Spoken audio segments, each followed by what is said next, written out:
And welcome to Dream Leapers. I'm your host, Harriette Cole, and I have a very special guest with me today. She is an incredible novelist. She is debuting her second novel. Let me tell you, she's an acclaimed author, journalist, novelist, storyteller. Her name is Ashton Lattimore, and her work is redefining how we engage with history, which I just love that. Just 2 years ago, her debut novel, All We Were Promised, quickly established her as a literary force, earning widespread recognition and multiple Best Book honors for its vivid portrayal of 3 young women navigating freedom and identity in pre-Civil War Philadelphia. Her latest book, which is called Runner, that's just released, is also a page-turner. Set in Prohibition-era Martha's Vineyard, the story follows a young woman who enters the dangerous world of rum running to save her family and uncover long-buried truths. With a background that spans law and journalism, this is the author, Ashton brings a rare depth of research and emotional precision to her storytelling, centering the lives and complexities of Black women in ways that feel both intimate and expansive. In our conversation today, we will explore her journey from law to literature, the discipline behind writing historical fiction, and the responsibility and power of reclaiming narratives that have long been overlooked. Please join me in welcoming Ashton Lattimore. Hi, Harriette. Thank you so much for having me. I'm so happy to have you here today to be part of Dream Leapers. And, as I was reading and learning about you and knowing that you went to law school and you practiced law for a bit, I just want to tell you, I grew up in the home of a lawyer turned judge, my father, and I knew from a very young age that I wanted to be a writer. And when I was in college, my father's like, yes, the best kind of writing is the law. That's how they get you. And he was absolutely convinced that I should become a lawyer. He paid for me to take the LSAT because, you can be just like me. And he actually was an appellate judge. So He literally was writing the law, and I couldn't do it.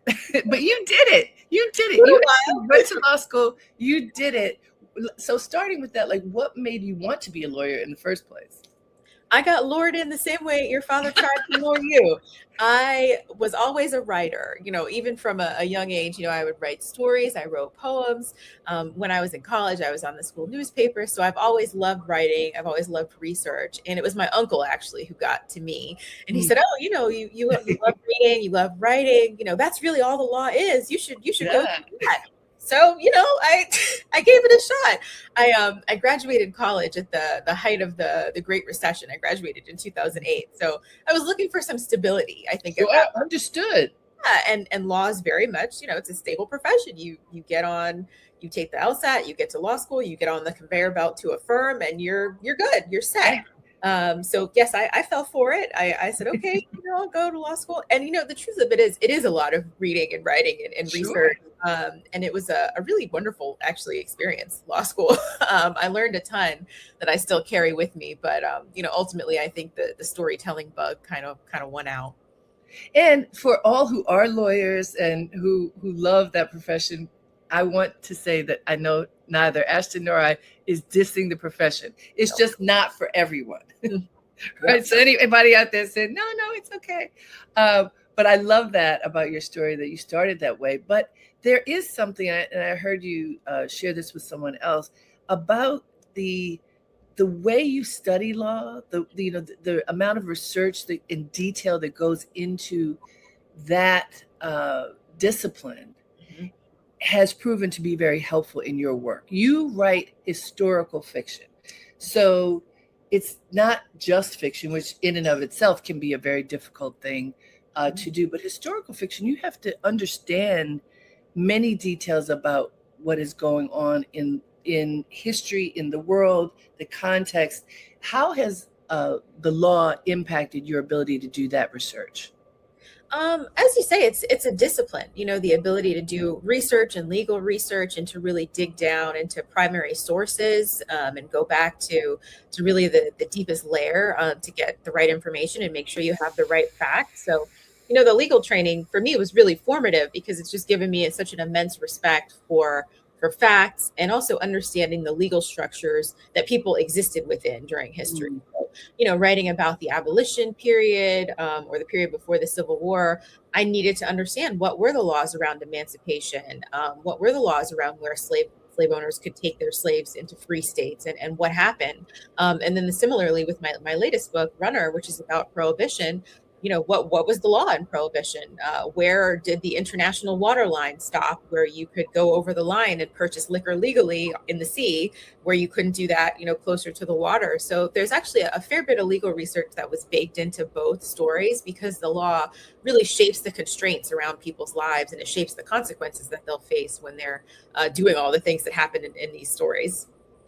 So let's talk about your process as a writer, because first of all, you had to think of ideas. So for Runner, it's set in a prohibition period, starting on Martha's Vineyard, and now it's the summer. We're about to enter the most amount of Black people ever to be on Martha's Vineyard. It happens in August every year, so we're right there. Mhm. That's not how it used to be, but it has swelled to this incredible experience. But not that many people know much about Martha's Vineyard other than it as a vacation spot. And now the Obamas go, so it's like the ultimate vacation spot for Black folk.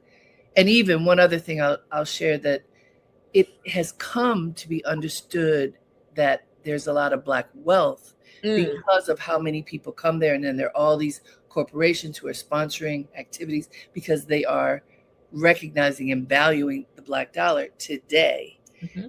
But beyond those things, people don't generally know much about Martha's Vineyard period or the Black presence on the vineyard. Mm-hmm. You include tons of that in your book.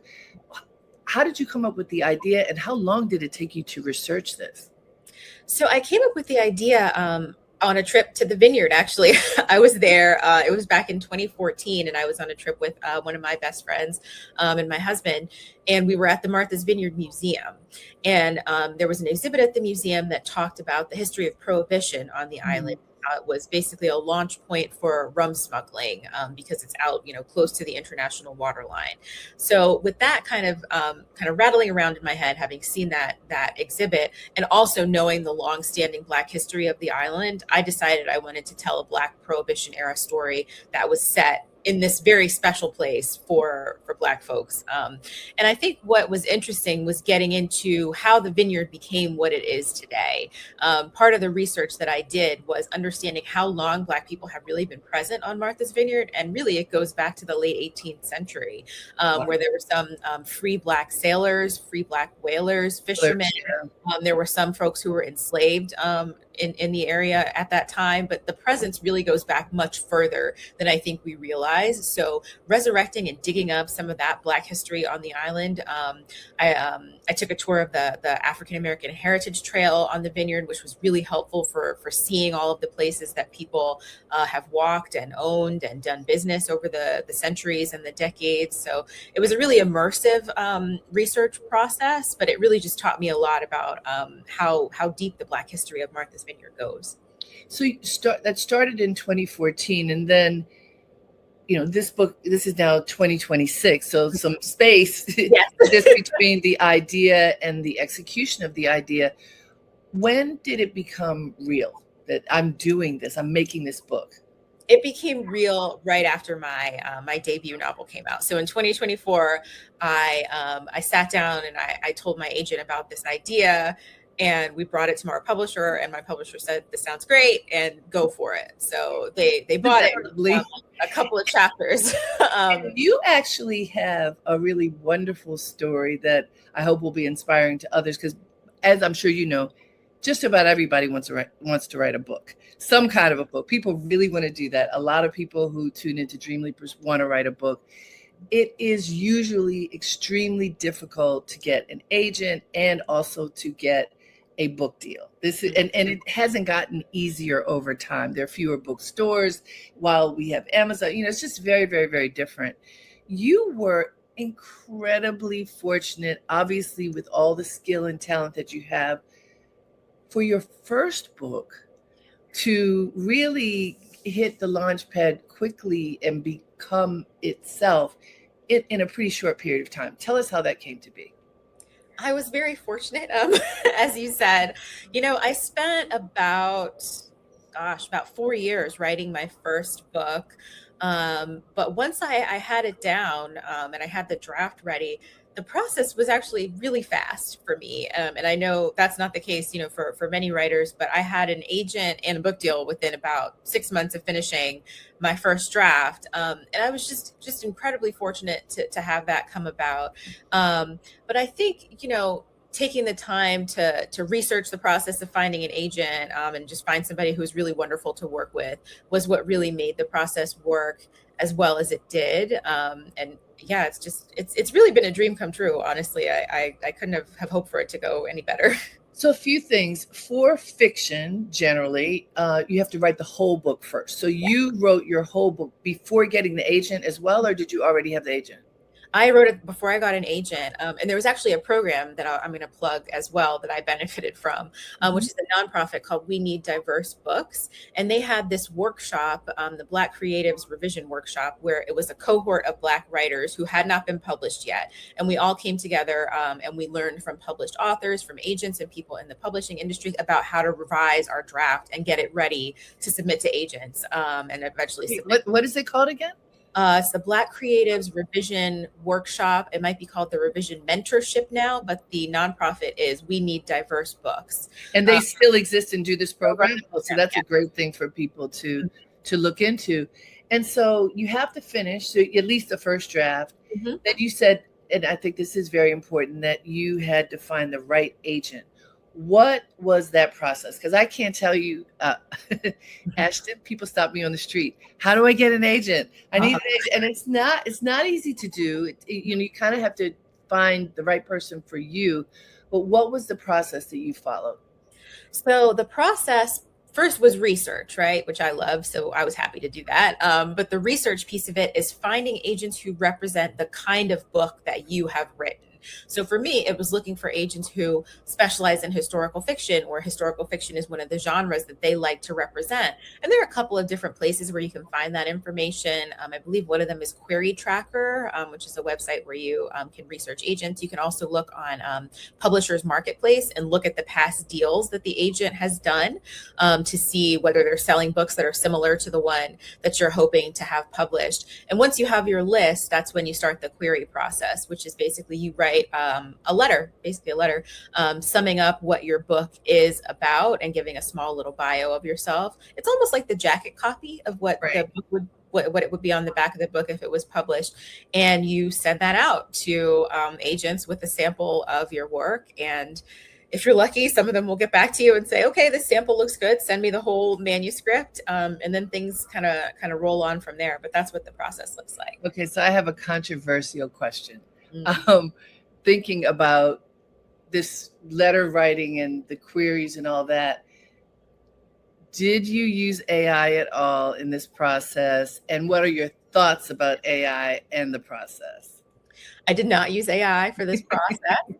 I figured. Yeah. It was 2022. So this was before, AI was really what it is now. But I strongly recommend not using AI for this process, because to some extent, a query letter is it's a little bit of a writing sample in and of itself, right? This is your chance to sum up your book, and you're the person who knows it best. You know your book better than any robot that you feed your book into. So this is your chance to showcase your writing skills and your understanding of what's important about your story. So I would strongly discourage people from using AI to write their query letters. And agents can tell. They can tell. I've seen discourse about it, on Threads and other places. Well, I had to ask, because this is such a hot button topic at this exact moment, right? Yeah. And what I have discovered, because I teach journalism at FIT, Oh, and yeah. I am having this interesting push and pull. Like in a writing class, sorry kids, you cannot use AI to write your papers in my writing class. You will get a 0. It doesn't mean that AI doesn't have a place. Right. But I have talked to publishers, I've talked to corporate HR people who have told me that there's so many cover letters that are now written by AI, and you can tell immediately. They're often the same phrase will be, just some language that you're like, I don't think that person wrote that. And if in some instances that automatically discredits you from the process.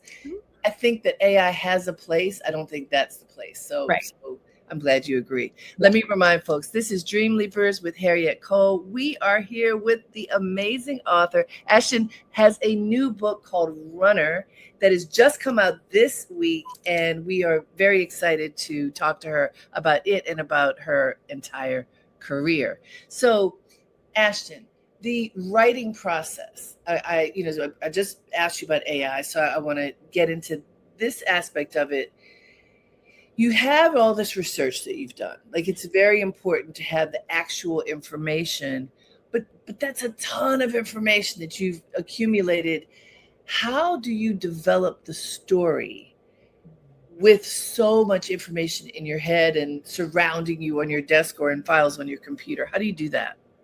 So I do the research in phases because, like you said, it is so easy to get bogged down in just the volume of information and the sheer level of detail. So what I tend to do, I did this with my first book and with Runner as well. I do kind of the big picture research, which is, what is the location that the characters are going to be in? What are the places? What are the legal constraints that are going to dictate what their lives look like, where they live, where they go, what they can do? Once I have that, I kind of set the research aside and I build the story based on the world that they're living in and the characters and the story that I want to tell. Only once I have the bones of the story in place and the details of how the characters' lives are going to unfold, it's only at that point when I start getting back into the research to fill in things like details. What would someone's house have looked like in this moment? What kind of fabric would their clothing have been made out of? What were the brands of liquor that were being smuggled at the highest rates, during Prohibition? I save those details for much later in the writing process, because what happens is, if you're drafting and every time you get 3 sentences in and you're like, oh my gosh, I don't know what kind of buttons the 19th century women's dresses had on them, let me stop. You will never get a draft done, ever, ever, ever. So you really have to just be willing to say, bracket, insert detail here, move on with your story and come back and fill it in and kind of ladle on the details afterwards, kind of like a sauce to some extent, if you're baking or you're cooking something, and do it that way. And so time-wise, once you get started, you've done the research, you've begun the process, you've described how you first just put down what your ideas are and building the characters. How long did it take you to work on this book? The first one was 4 years. Mm-hmm. Did you have more momentum with Runner? This one was a bit shorter of a turnaround. It was about 2 years, maybe two and a half-ish years from, the first couple of pages being written to a full draft going to my editor and being finalized with copy edits and things like that. So it was a much quicker turnaround. And I think that's just, I was at a different place in the publishing process at that point. My publisher bought the book based on 3 chapters and an outline. So, with all we were promised, I had the benefit of the whole thing is done and I can just be like tweaking it and working on it. But no, this was like, okay, it is get to work. Where's your full manuscript draft? So it was really a little bit under the gun. So a different process and a different feel. This notion of Black people as rum runners, this is not something that I think we know about. And you've talked about, there's so many things that we don't know about. Your first novel was placed in pre-slavery times. So we know a lot of people know a lot about that, or at least a little bit, little details about that period of time. So first I want to ask, were there actually Black rum runners? Because I know you created characters, but did you base this on actual people? And if so, like, how large was that population of people who were doing that work? So that's an interesting question. Were there Black rum runners? The answer is we don't know, right? Okay. So to some extent, Probably yes, coming from the Caribbean, because a lot of the motherships that would line up outside the United States over the international waterline to supply the rum runners came from places like the Bahamas. So there would have been Caribbean folks who were coming up that way. But in the United States, we don't know. We often don't know who was doing a lot of the smuggling. A lot of Because it's illegal, so they weren't bragging about it. Not bragging. They did not leave records, but here's what we do know, right? So Martha's Vineyard at this point is a major maritime location. There are fishermen, there are sailors, there are whalers. There was a significant population of Black folks on Martha's Vineyard during Prohibition, and we know several of them were fishermen, were sailors, were involved in the maritime industries. The people on the vineyard who had boats were the ones who became rum runners and smugglers, because they had the ability to take what had once been a fishing boat or, you know, a cargo ship and basically divert it and take it over to Rum Row. So are there records of Black rum runners during this period from the vineyard? No, but this is a story that exists in the space of historical possibility, is like what I think I call it. Yeah, because we know that they were present and they had the necessary tools that they could have done this. But the records are, there aren't that many records really. So. I mean, it's a fascinating proposition. I think we also know that during that period and even before, like with the whalers, there were free Africans, like Cape Verdeans in particular, were among the largest population of whalers who came into Massachusetts.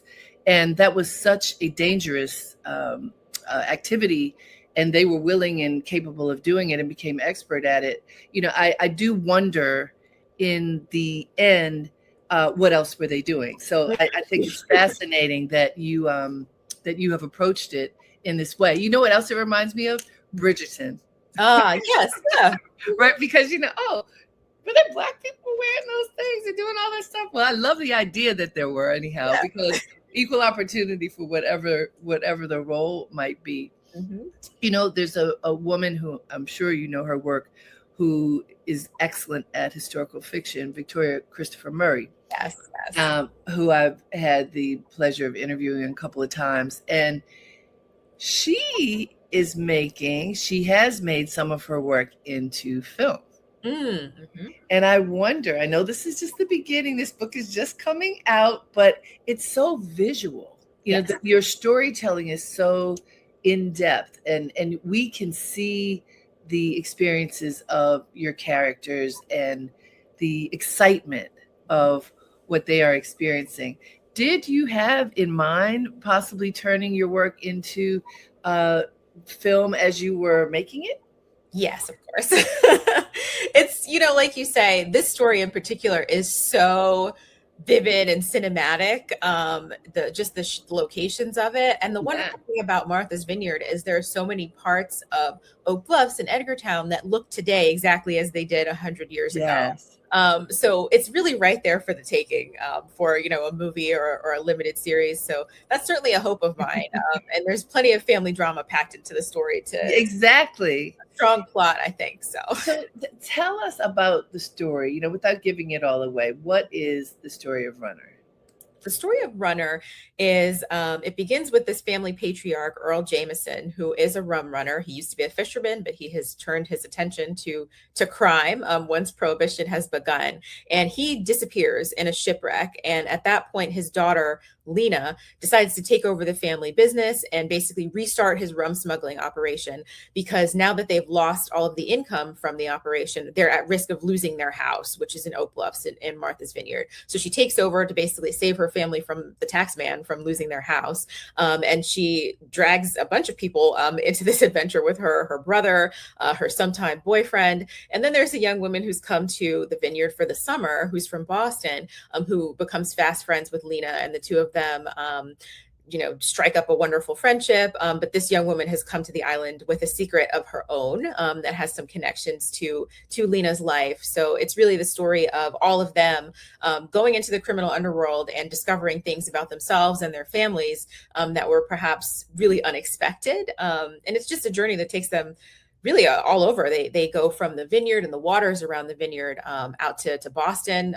during the gangland Boston time period, and down to Harlem during the Harlem Renaissance. So there are a lot of just really beautiful spaces that they get to be in, and interesting characters that they come across, jazz musicians and club owners and gangsters. And it's a ride. It's a ride. That's what I'll say. And it's in character development. What is your process in developing a character so you can anticipate this is how this person will behave through the course of storytelling? Because you have multiple characters who have, full personalities. Mm-hmm. What is that process like? So I always start with the first character who comes to me. And in some ways they come to me kind of fully formed. So in this case, Lena, I've had Lena in my mind since that trip in 2014 when I went to the vineyard and first discovered the Prohibition era history. So I've known she was this headstrong young woman who was going to take over this operation. And what kind of woman would do that, basically? What are the things that are driving her? What does she want? And in her case, she wants off this island. And I think the other piece of things that really informs how I build characters is giving them motivations that are often at odds with one another. So for Lena, she is a year-round vineyard resident. She does not feel about this island the way that somebody who vacations there for the summer does. For her, this is her hometown. It is boring. It is stifling. She wants to leave. She wants to go be in the big city on the mainland. And that's really what's driving her. So what would it mean to put other characters around her who want the opposite? Her mother wants her to stay right where she is. Her mother's grown up in the vineyard. She's got family history there, and she does not understand why her daughter wants to go off and do anything else. What if her boyfriend wants her to stay there and settle down with him? And she's like, well, wait a minute, I want to, go to college and have my freedom. So everybody's kind of coming in with their different motivations. And I think building characters who have motivations that are clashing and goals that are clashing with each other is really where you kind of get the richest story. So I try to build my characters with that in mind. If they all want the same thing, it's not that interesting. But every person who's on that boat with Lena is on it for a different reason. Do you create this is in your process, do you create like folders, like here's Lena, here's who she is, here's what she cares about, what she looks like? Do you do that for each character? I do, yeah. It's usually like a one long document, so I can all of them at the same time, but I keep track of things like their birthdays, sure. Their education levels, what they look like, and things like that. I do try to keep it organized as best I can, but sometimes the characters surprise me, so you never know where they're going to take you. Isn't it interesting? So first of all, I'm a nonfiction writer, and I haven't. Where did that? What's going on? Where did that come from? But that's in there, and I think part of that comes from, as an author, there's a part of you that maybe is even subconscious that understands these characters on a level that maybe you don't even know consciously yet. So there's something that is coming through them that is being channeled, that is allowed to come out. And if you let it, I think it takes the story to a more authentic place than if they're just kind of little paper dolls that you're moving around and making them do whatever you want them to do. What is your discipline around process? Like, do you have a time of day that you write? Do you write every day? For how long? What's that process like for you? It's very loose for me. I have 2 young children, so I kind of get my writing time in when I can get it in. What's always worked for me is setting a minimum each day, and it's like an extremely low minimum to the point where there is no excuse where you cannot get this in. So it's always been 10 minutes. Just a 10-minute writing sprint. Really a minimum. Okay. Really, really minimum. And, if you're writing, you've been writing for a while, I'm a writer, 10 minutes will get me about 500 words. But the rule is you have to just write. You're not doing any research. You're not going back and editing. You are just sitting for 10 minutes and your fingers are on the keys and you are typing whatever is coming up next in the story. And some days I would set a 20-minute, so I would add maybe another 10 minutes somewhere in the day. But there is never one single day that you cannot find 10 minutes. I agree with you. And what happens is it just accumulates. It accumulates. You write 500 words a day, you write 1,000 words a day. In a few months, you will have a full draft of a novel. So that's been the part of the process for me that has been the most consistent. finding time to do big blocks of research and big blocks of revision, that takes a little bit more doing and more planning. But the writing piece of it, strictly drafting, is just little bits and pieces where you can fit them in over the course of the day. I love that. I hope you all really did hear that. 10 minutes. 10 minutes. How many minutes do you spend scrolling through that phone? 10 minutes definitely is something you can do. Hey guys, this is Dream Leapers with Harriette Cole. We're talking with Ashton Lattimore. She has a new historical novel, Runner, that has just come out this week.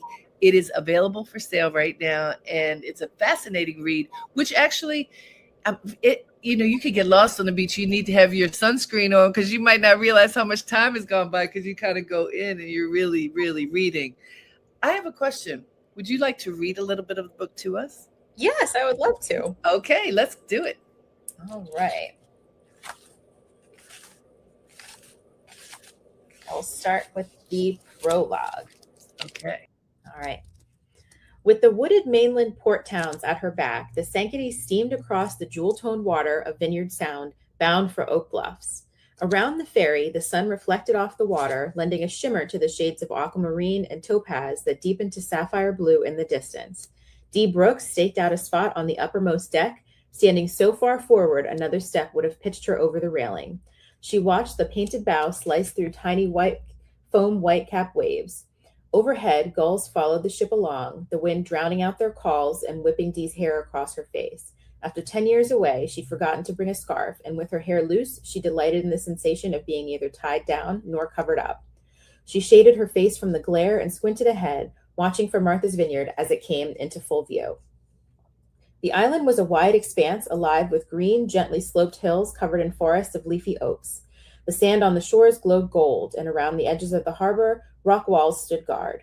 These were her beaches, her water, but was it still a homecoming if she was unexpected and perhaps unwelcome? Though Dee counted her time on the island in summers instead of years, the place belonged to her and she to it, at least more belonging than she'd ever found in Boston, where prying, judging eyes lurked around every street corner and her mother's unmet expectations boxed her in so close she could scarcely breathe. The vineyard was only 7 miles off the coast of Massachusetts, but the crossing felt like gliding into another world. Here, there were only sleepy afternoons on the hammock of a cottage porch, toes in the sand, and laughter echoing off the rocks as children ran, splashed, and played. Up ahead, a stately hotel beckoned at the farthest edge of the harbor, surrounded by Victorian and Queen Anne-style homes embellished with pointed peaks and fussy lace-like trims. She couldn't see into the Highland Hills through the thicket of woods, but knew the cozy cottages that waited back there, making ready for the new arrivals. Somewhere among them stood the cottage her family had given up, now maybe empty or maybe taken over by some new family, one whose secrets and selfish choices wouldn't steal the island away from their children. But she was a grown woman now, with choices of her own to make and a man to hold to account, and she wouldn't leave the vineyard again until she got what she'd come for. With a nervous charge, Dee gathered her bags as the ferry eased into the terminal between wooden piers. To the west, the cottages of Ocean Park were a carnival of color. To the east, schooners and cutter rigs waited with their sails closed up, tall, sharp masts piercing the sky. She stared and wondered if his ship was among them. Very nice. I could see it. That's the thing. You want to be able to see it. You see the ferry coming in. You see all the things that are going on. It makes you want to go there. Yes. which is what so many people are doing at this exact moment. Mm-hmm. And how many visits to the vineyard did you make to I know that you did your research there, but was it an ongoing visit or is it really a couple of times? I did a couple of times. Yeah. It was that first visit where I picked up information from the museum. And then there was a second visit when I came in the fall one year, which was very nice because it's actually quite quiet in the fall. So I did a visit, and that's when I was digging into archives and also traveling around the island more. Before that, I'd mostly been in Oak Bluffs and Edgartown, but on my last research visit, I was able to see a lot more up island towns and really get a feel for the geography of the place. It's nice. I have a friend who, I live in Manhattan, and I have a friend whose children were in school with my daughter, and then her husband had a sabbatical and decided that he would move with the children to the vineyard. Oh. And so his wife commuted back and forth between Manhattan and the vineyard, and they loved it so much, they've not stopped that. They have 2 residences. They bought a home there, and it's a beautiful, beautiful life that they created, the children going to school, not having to go to private school, and having a wonderful education there. And that life that you talk about of being a resident, and this now by choice, being a resident and choosing to be in this small town compared to the big hustle and bustle of New York City. The small town life during Prohibition, when, you know, that people wanted to drink. So they were going to figure out how to drink no matter what, right? In your storytelling, how are you showing the mentality of the people, what they wanted, and how they were able to get what they wanted, even though it was illegal? So small town life is a big piece of it, because the other thing about small town life is everybody knows everyone's business. So at the center of this story in Oak Bluffs is a church. It's Bradley Memorial Church, which is a real Black church that existed at the early 20th century during this time period, where everybody went, including the summer residents. They would use this church and be part of the church congregation during the summers, and the year-round people would go there as well. So this was one of the few spaces where they're interacting with each other. But building that mentality, part of it was understanding how are some of the church folks going to react to, you know, this young woman who decides to launch into a criminal empire. And, you know, the answer is pretty badly. You know, her mother and her aunts are not happy. They're deeply involved in the church. They're involved in temperance groups, which were also a big feature of both big city and small town life during this period, which was, you know, Prohibition wasn't all fun and games for people. The reason that alcohol was prohibited, or one of the reasons, was because it was making men behave terribly. Women were at the forefront of pushing for Prohibition in many cases because men were spending up their paychecks at the local bar. They were coming home drunk and beating their wives. Like, it was actually pretty bad. So during this period, when you have a young woman who decides to support everyone's desire to get their drinks, there are going to be very many women on the other side of that who are saying, why are you contributing to the degradation of our community this way? Right. Why are you making us less safe and making these men less responsible? So really making sure to build out both sides of the community in that sense, because Prohibition, you know, didn't happen in a vacuum. That's interesting, and that is something I don't think people really know. You know what? Because it's so long ago. You know, we know that the big P, Prohibition, and it's like no alcohol, and it seemed. You know, I think a lot of people just think of it as, why would they deprive us of alcohol? But yeah, it continues to be true that when people drink too much, they often misbehave and can be violent and all kinds of things. There are repercussions to that. Yeah. And so the world that you are showing, sort of this underbelly, okay, so yeah, it's illegal, but there are a lot of people who want it anyway. And there are people who made a lot of money. That this was a lucrative illegal business. What was the economics? What's the economics of rum running during that period? People were making a lot of money, as you say. This was a time when a bottle that might, during normal times outside of Prohibition, cost $5, $10. People are paying $30, $60, which is a huge amount of money at this period of time. But then if you put it into, you know, $20, $26, you had people who were making hundreds of thousands, millions of dollars smuggling liquor at high volumes, because you're paying one price to get it off the boat, right? And then you're taking it and you're selling it to people on land, and you're selling it to them at a markup, or you're selling it to club owners at a markup. So there were a lot of ways for people to make really significant amounts of money, because you're also taking on a lot of risk. So you're charging people for, you know, the legal risk. You're out there on the water where the Coast Guard is trying to catch up with you, where you're smuggling and the local police are chasing after you. So you want to have some funding to account for all of that. But people were making hundreds of thousands of millions of dollars. Yeah. Which is pretty amazing. And so I love the fact that you are imagining that there were Black people in the mix doing this. Yeah. It's fun to imagine. Yeah, of course.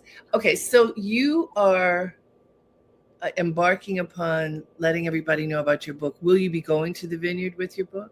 I will be. I will be on the Vineyard for the Black Book Festival on August 15th. So people, if you're booked to go see the Vineyard, come see me at the book festival. And I'll be on tour in many other cities as well between now and then. And how can people find out where you will be? They can go to my website, which is just ashtonlattimore.com. And all of my tour dates are listed there with links to get tickets. They can also check my Instagram, which is just at Ashton Lattimore. And I have my tour dates all listed there as well. Perfect. So as you're doing this, because I know this process, of course, you made the book exists, you're going on tour. It's so exciting. You have to put on a different hat. It's different than the writing hat, the touring hat. And, there's energy, there's time, there's your little angels. How are you managing your schedule with all of the things that are unfolding for your book? I'm just holding on and hanging in as best I can. This first week is a ton of travel. I'm in Atlanta right now because I have an event tomorrow night at Village Bookstore. And then I'll be in New Orleans and Chicago. And then I'll be back in New Jersey next week. And it's just a lot of help. My mom, my husband's mom, my husband, everybody's just kind of pitching in to make sure that life keeps going while I'm off on the road. But it does call on a different piece of things than me just being solitary in my room writing my little story characters. But I enjoy it so much. I love getting to talk with people about the history, and when I meet with book clubs who have read the book, I love getting to talk to them about like the characters and the spoilers. Yes. Yes, of course. And in your process, are you actually making a new book as you are touring with this book? Yes, I am. I figured. Can you give us a clue what it's about? It is about Central Park. It's about Seneca Village, the village of free Black folks that was destroyed to make way for Central Park. And that's as much as I can say about it at the moment.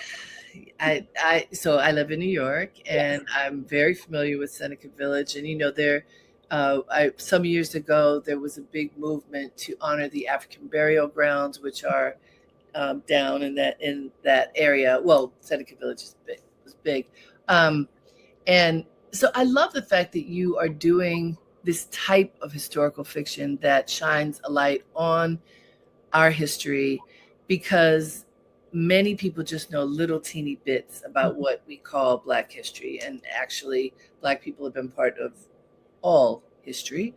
How are you making these choices? How did you decide to write about Seneca Village? I think one of the interesting threads that I've noticed running through all of my stories is that I am fascinated by the Black North. So much of Black history that we learn about is set in the South, understandably so. That's where the bulk of the Black population in the United States, even today, lives. But there's so much rich history, even from before emancipation, of Black people in the North, whether they were free or enslaved or wealthy or working class. And there's just such a rich diversity of different lives people were leading, and we just see so little about it. So I'm really drawn to stories that give me a chance to talk about different classes of Black people. I love stories where working class people are interacting with the Black elite, and what does that look like, or where free and enslaved people are interacting. So part of what drew me to Seneca Village is it's a free Black village before the Civil War.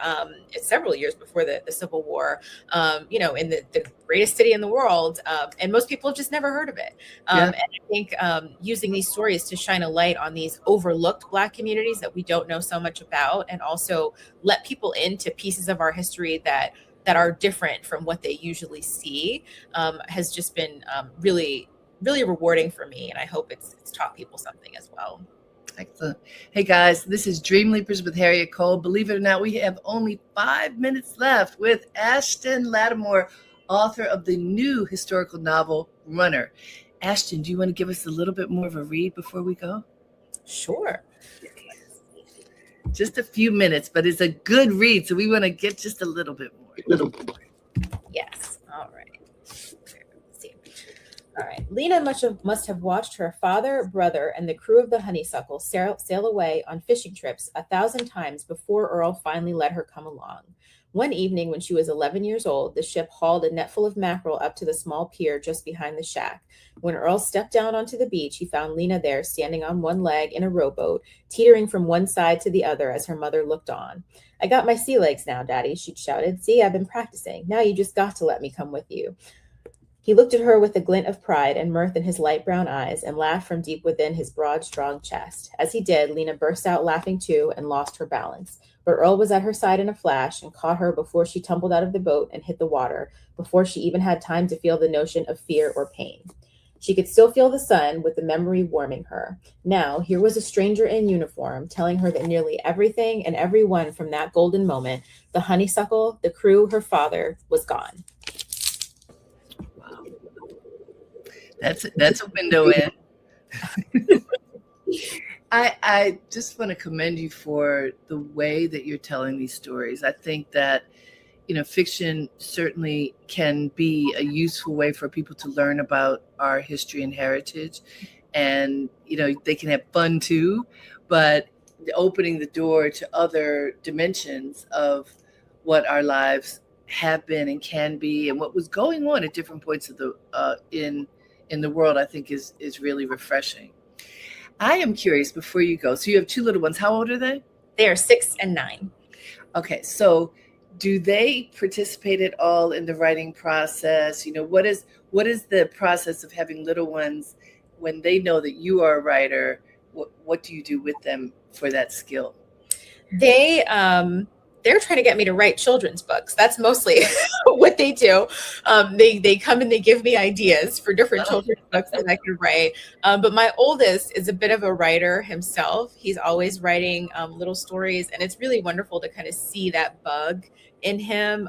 He's a big reader, a big writer, and I just read his work and just to kind of encourage him along. But I think having them see their mother do this for a living and see my real published books, around the house on the bookshelves and things, they think it's really cool. So I hope that it's kind of encouragement for them. It's funny. My daughter just graduated college. She's now 22. When I was pregnant with her, I was finishing a book. When she was born, I was on a book tour. And so I had her in my arm at book signings, signing books with her in my arms. It was so, because what can you do? She was she had to be with me. And, but I would tell you this, at a certain point along the way, she was like, Mommy, no, I don't want you to help me with anything. Let me just do my own thing. And, just we naturally help and correct and all the things. When she got to high school, she came to me, she said, Mommy, there are 3 of us who have parents who are editors and writers. And we are the only ones whose parents didn't have to hire coaches to help us write our papers. Yeah, we are the coach. We are the coach. We are the coach. So I love that so much. That was a thank you that came a few years later, but it was really... They come to appreciate it. Yeah. They absolutely do. Well, and we appreciate you. Thank you so much for putting your heart and soul and time into this book as well as your first novel. Congratulations. I hope people will come to visit you on your book tour. It sounds like you've got a lot of things going on. Thank you. Thank you so much, Harriette. Yeah. And thank you to all of you for tuning in. I hope you have enjoyed this conversation as much as I. Ashton Lattimore, her new historical novel is Runner and has just come out this week. Until next time, have a great day and make it count.